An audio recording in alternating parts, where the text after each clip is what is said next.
Today we're gonna be talking about the rapper turned reality TV star Young Joc. He first came onto the scene in 2006, delivering hard-hitting singles like It's Going Down and Coffee Shop. Young Joc quickly rose to fame, inking a multi-million-dollar deal with Bad Boy and dropping multiple albums. His time at Bad Boy was essentially the peak of his career, and as of late it seems like the man is no longer dropping as much music. So the question is, what happened to Young Joc?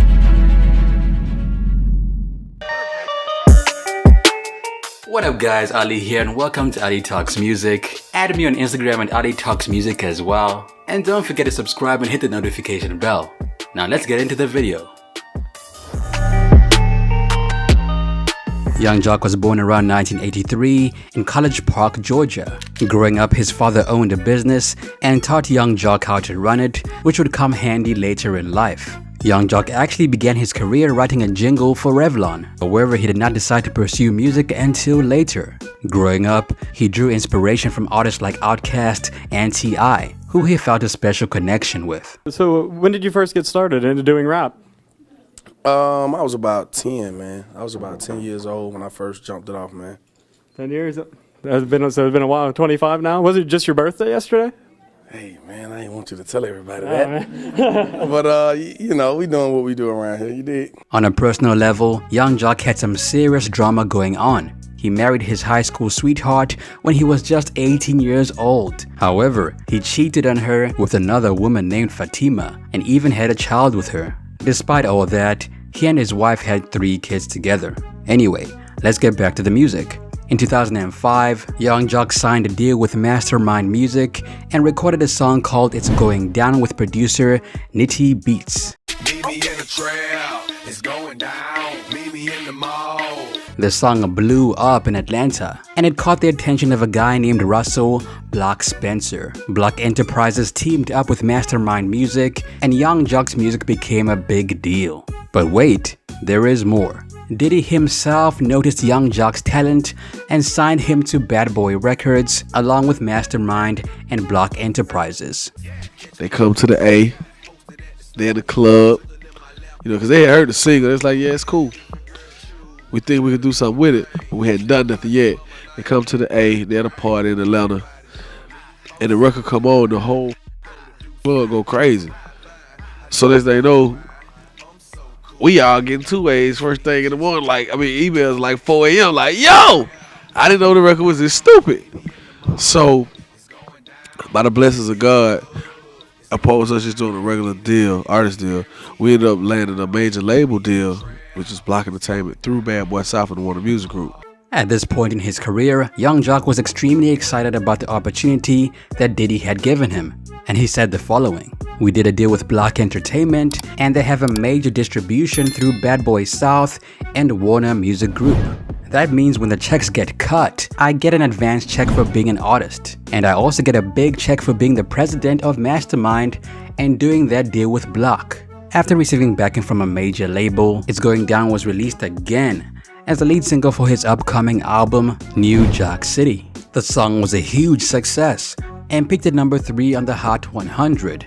And get this, the song went 3 times platinum. His debut album New Joc City followed 3 months later and was just as successful. It peaked at number 3 on the Billboard 200 and eventually went gold. You know what? I just enjoy doing what I do, man. The love of music itself, man, it's not about the money. It's about, you know, it's kind of crazy. You wake up one day and you got an idea, right?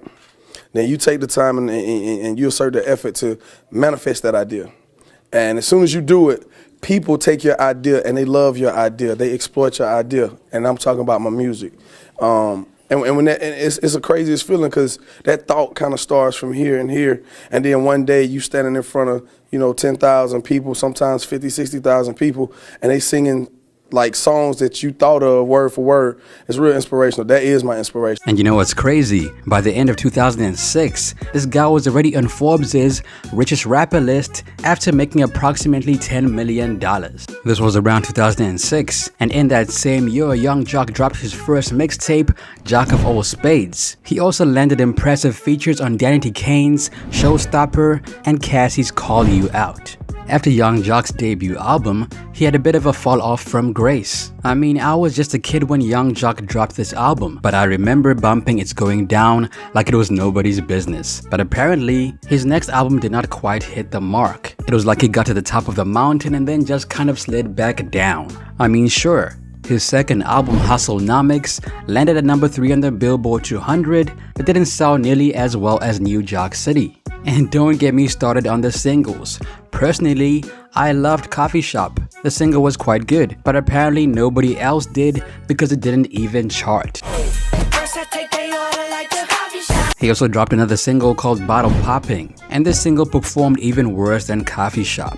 But in a twisted turn of events, Young Joc was featured on T-Pain's Buy You a Drink, and that song was huge. In fact, when someone says the name Young Joc around me, Buy You a Drink is the first thing that comes to mind.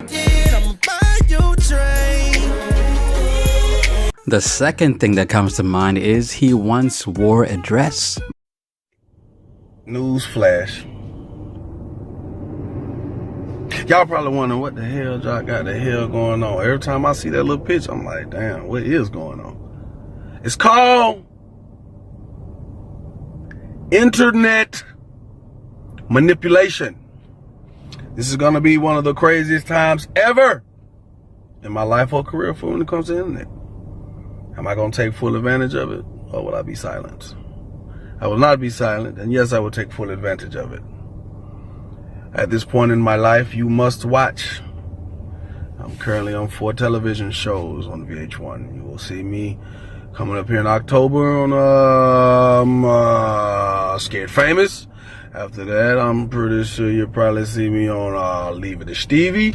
Then you'll probably turn around and see me on Hip Hop Squares, and you're gonna turn around and see me on Possibly Love and Hip Hop. So check game. It's gonna be probably my last time even mentioning this shit, especially until the show come out. I knew the type of backlash that would come from this shit. I did. But let me address 1 and 2 things real quick. For those of you who so quick to call on the Illuminati and say I sold my soul, tell me how I sold my soul. I mean, yeah, I fucked around. Some shit had to happen in a situation. I had to man up. Put on a fucking dress. Get what? It's just a thread. It's some shit a man made. I mean, it's a thread. It's nothing. Now, if you give me a shield and a spear and put a goddamn leather metal belt around my waist, then I might look like a motherfucking Roman. Easy, big fella. But I digress. Buy You a Drink was so successful that it eventually went 7 times platinum and earned a lot of bread in the process. After that, he kind of faded into the background. He did a couple of mixtapes, did some features here and there, but it seemed like he was just trying to keep his head above water. Around 2009, he sued his label for unpaid royalties. At the time, he was suing both Bad Boy and Black Entertainment. I haven't been paid any royalties since I've been out, after over 1 million albums sold. For my first album, they gave me a $25,000 advance when I was supposed to get more. Then I had $1 million budget for my second album. Never even got an advance off of it. For the third one, they hit me with another $25,000. Like I'm some chump in this shit. And I just got tired of it. Diddy said he's got to stay out of it because it's between me and Black Entertainment. I was never signed to Black Entertainment, but they've been interfering with a lot of my business. I feel like Bad Boy isn't doing anything to try to intervene and help the situation. In response to the situation, Young Joc recorded his own version of Drake's Successful, in which he called out Black Entertainment CEO Russell Block Spencer by name. My opposition's ambitions is to foul me so fragrant. And Russell, I've been very patient, trying not to turn you into a DOA patient. Young Joc shared that he was not angry with Bad Boy Records because they were not a part of the problem. However, they were not supporting him to get him out of that situation. In fact, they were trying to coerce him into signing a deal with Black just to get the third album out. Eventually, Young Joc settled his disputes with Bad Boy off the record and in private, leaving the two on good terms and Young Joc off of the label. I have no ill feelings with nobody. Now, the one time me and Puff did, and I think I went a little overboard. I was in my studio. I had just done my deal, my label deal with Jive. And I'm looking at the award show and I'm trying to get out my deal with Puff because I already got the technicalities, all the shit laid out. I'm like, nah, this shit ain't right. Nigga, this say that I can get out, this say I can get out, this say I can get out. Like 3 different things that I can get out the deal. And I'm telling Diddy, I'm like, man, I need y'all to let me know something. I was sitting there and I was just sitting there like, man, I got to get back to my music. I love this shit. I'm like, damn, man, I wish me and Puff was on good terms and shit. And I was looking at the award show and Puff was on the front row. He was laughing, he was kicking it. And something came over me, bro. I was like, I text Puff, God can take my mama if I'm lying. I said, Puff, if you don't let me out this contract, on my mama, it will be consequences and repercussions anywhere you touch down and I can get to you. But that nigga hit back, yo, Playboy, we don't talk like that, Playboy. I was like, yeah, I know, but I had to get your attention. I want out. I said, I didn't mean it like that. I only meant it because I need your attention, my nigga. Let me out. So when he felt like, damn, this nigga really been a good artist, nigga never gave me no problems. He did everything we ever asked him. You know, kind of, even as a grown man, no matter what you being fed from Block or anybody, you see for yourself, like, this nigga never gave me a problem. So I think he knew, like, this just one of them things I gotta sever the ties. Nigga let me out the deal, fair and square. His problem with Block went straight to court, and by the end of 2009, Young Joc was free. I just got my release, and one of the terms of the release was a defamation clause. So honestly, I can't really talk about it too much. I've been released, severed the business ties. May God bless them and their regime, but I'm doing my own thing now. After his split from Bad Boy and Block, Young Joc had a lot on his plate. He had to figure out how to navigate the industry on his own, which led to the creation of his own imprint, Swagg Team Entertainment. He had been working on this new development since around 2008, but could not officially launch it due to his problems with his former label.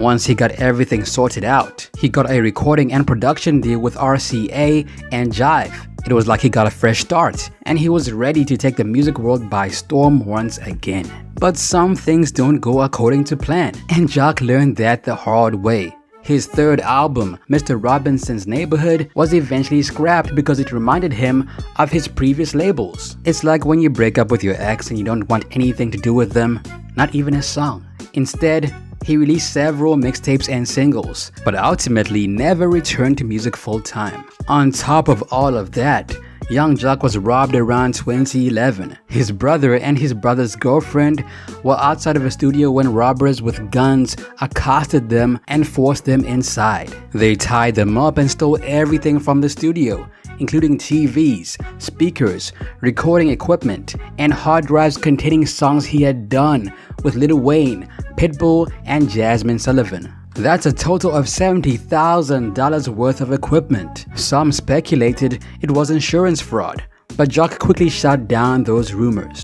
This is what he had to say on the matter. I've been seeing stories where people say this is all about insurance fraud. The truth is, I did not have insurance. I was in the process of deciding who I wanted an insurance policy with. As if that was not enough, around 2012 he found himself embroiled in another lawsuit with Mastermind Music.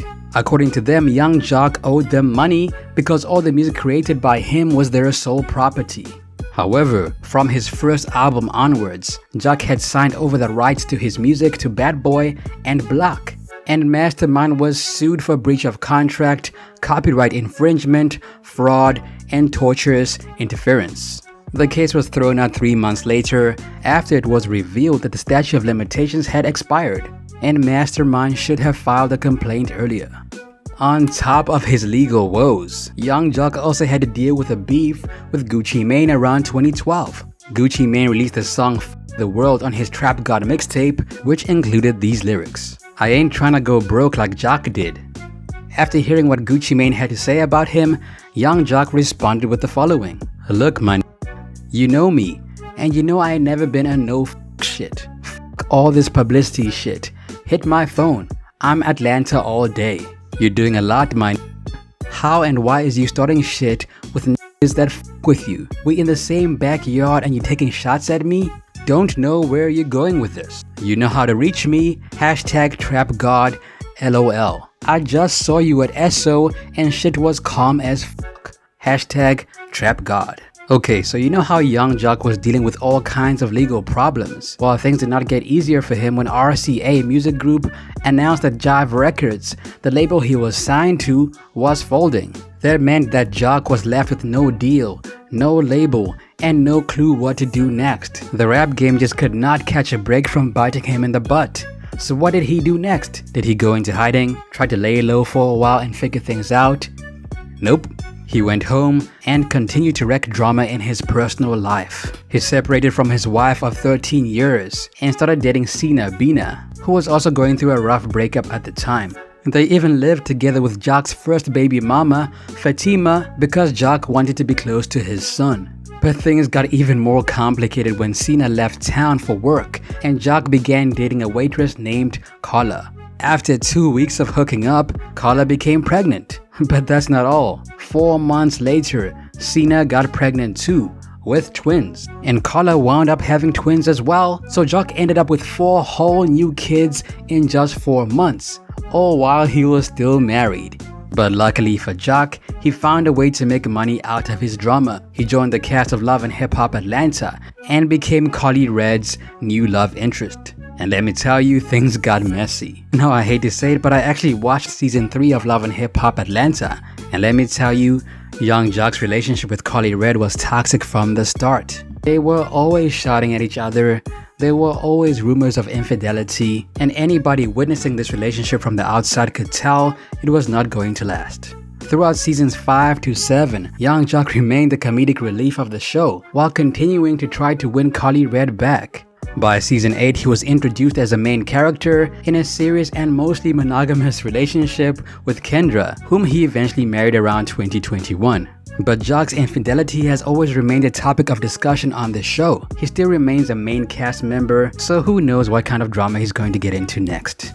Now, around 2020, an image of Young Joc driving for Lyft went viral, and many assumed the rapper had hit rock bottom. However, the truth was far from it. It was a publicity stunt. But according to Young Joc, he was trying to show everybody that they should never be too proud or ashamed to try a new job.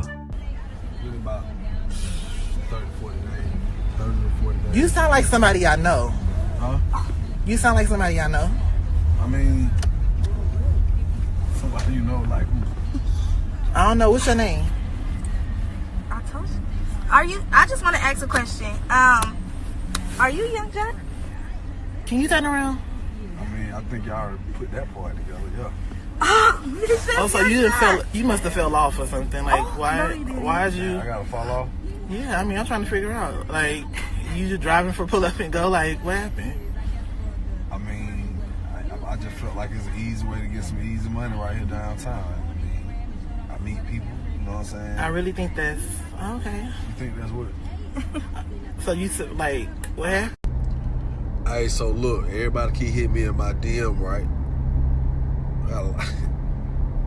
Yo, I got over 1,600 DMs. Like, look, all that telling me about you got them hands or... Despite his falling off in the music industry, Young Joc still manages to capture the attention of the media. Most recently, around 2022, Young Joc sent $1,800 to the wrong person, only to be blocked by them. I personally don't know what Young Joc was thinking, because who in their right mind would give that kind of money back to their owner? Now, when I was about like 10 years old, there was a girl in my class named Paula. Right? She came from a wealthy family, she was Caucasian, and she just so happened to find about $200 worth of money on the school field. And you know what she did? She took that money and gave it to the first teacher she saw. I couldn't believe it, man. I could not believe it. I remember thinking, why doesn't this ever happen to me? But anyway, these days Young Joc isn't known for his music, but for his stunts on reality TV. I personally believe that Young Joc should be way bigger than he is today because the man does have hits. He's also a very interesting TV personality. Nevertheless, on Spotify he has about 1.1 million monthly listeners, and his most listened to songs are It's Going Down, I Know You See It, Stunting Is a Habit, Hear Me Coming, and About It. That's it for me, it's your boy Ali. What happened to Young Joc in your opinion? Let me know down below. What happened to video dropping soon? Also add me on Instagram at Ali Talks Music. Till next time, peace. Perfect.